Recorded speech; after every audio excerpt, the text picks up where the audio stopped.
welcome back to this week's episode of the Broken Kid Podcast. Today we're going to be talking about Ryan Reynolds, and if you're a Ryan Reynolds hater, you better get off because we're going to be talking nothing but positivity. Anyhow, that being said, one of my favorite movies is one of his movies from his earlier pieces of work. That's called Just Friends. Another one of them is called Van Wilder National Lampoon, but we won't be talking about that one. We're going to be talking about the first one, Just Friends. Now, why do I like this one?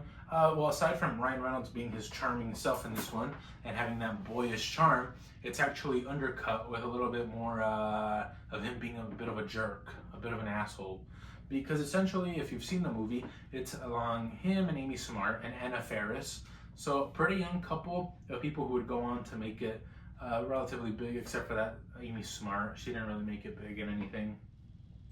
Anyhow, what I love about it is that it tells, it's actually kind of a really good story. It starts off with Ryan Reynolds, and he's in a fat suit. He plays a bigger character in this. He eats his feelings, and he's very feminine, kind of like the gay friend, that type. But he was straight, but he came across that way. And he has obviously a crush on the hottest girl in school, but she doesn't really pay attention to him, at least not romantically.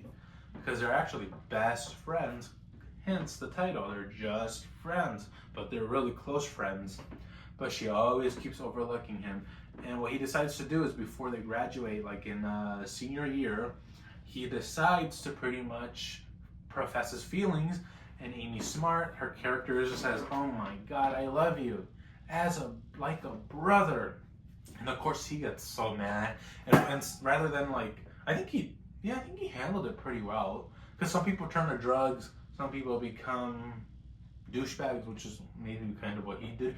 But he was a lovable a-hole. And, he got to turn to drugs. He could have held on to the resentment and become nothing. But what did he do? He decided to hold on to that resentment and move to the City of Angels, the LA, the California, and become like a management person. He would manage these big names, pretty much like Metallica, singing people, like these artists that were up and coming, which is where Anna Faris's character comes in, and she's pretty much like a knockoff Britney Spears. But he becomes a big name, and one day when he's with Anna Faris's character, who is kind of a ditzy blonde, she ends up being on an airplane. They're on an airplane traveling to a location, and she decides to microwave aluminum foil with her food. And it causes a fire, so they have to emergency land. And he lands in his hometown where he previously tried to profess his feelings but failed miserably. So he essentially now is stuck, and he goes to a bar to meet his old friends that he hasn't seen in years. And he's now this young, hot, 30-year-old who's got it going for him. Money, drives the cars, he's got the ladies. He slept with more women than Elton John and Freddie Mercury, I'm pretty sure. Because have you seen young Ryan Reynolds? I mean, have you seen him now? The guy's handsome. It's a shame that they don't take that latex covering mask off and the makeup effects from Deadpool and just let him be Ryan Reynolds. Because we only got, we in the first one, we didn't really get to see him without the effects. Because, of course, that's the story of Deadpool and Wade Wilson. But he ends up seeing the girl, that he has a crush on.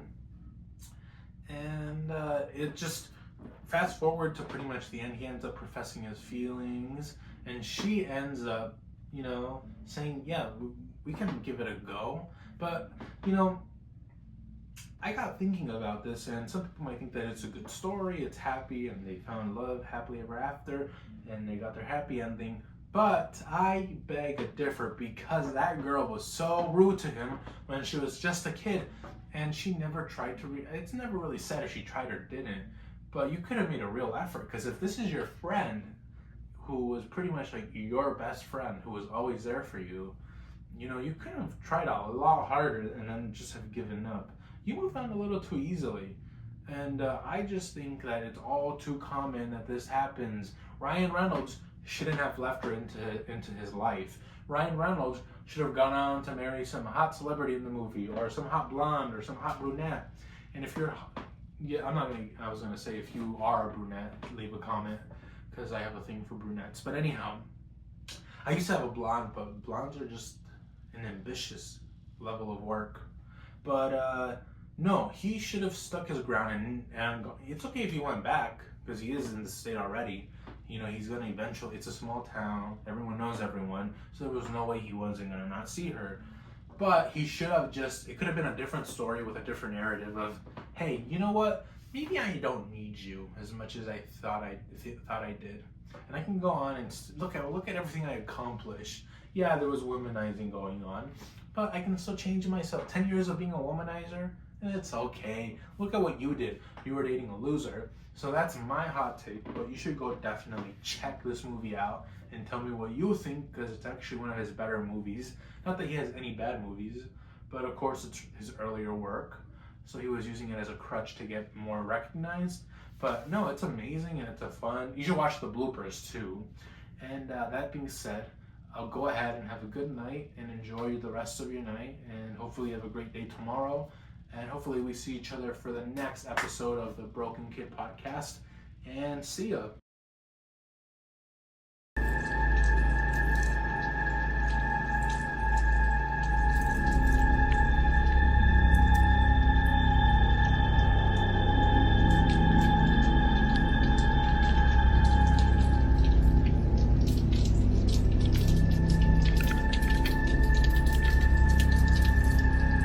And welcome back to this week's episode of the Broken Kid Podcast. If the setup looks a little different, then it's because it is, and you're not hallucinating.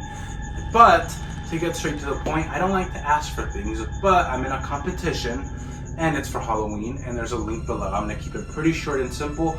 All you have to do is click the link, and if you have a Facebook account, you can go ahead and just do a simple vote. It takes about 30 seconds. So maybe this is catering to the wrong people. I should be catering to your grandma or your aunts and uncles who do have Facebook. But if you do have it, go ahead and click the link below. And it's pretty much just a contest, a little contest where you could, win a few prizes. But it's for the face of Halloween. And I'm a big fan of Halloween. And if you would like to do that, go ahead and feel free to check out the profile. There's a few pictures up there. I want to upload more. But if you feel like it's beckoning you to simply just do a simple thing, I would greatly appreciate it. And that's all I'm asking. And if you don't want to, that's totally fine. But we're gonna go to the normal production in a few days where I'm gonna be uploading normal videos. And I just wanted to throw that opportunity out there. And to anybody who does vote, I appreciate it. And I appreciate your support.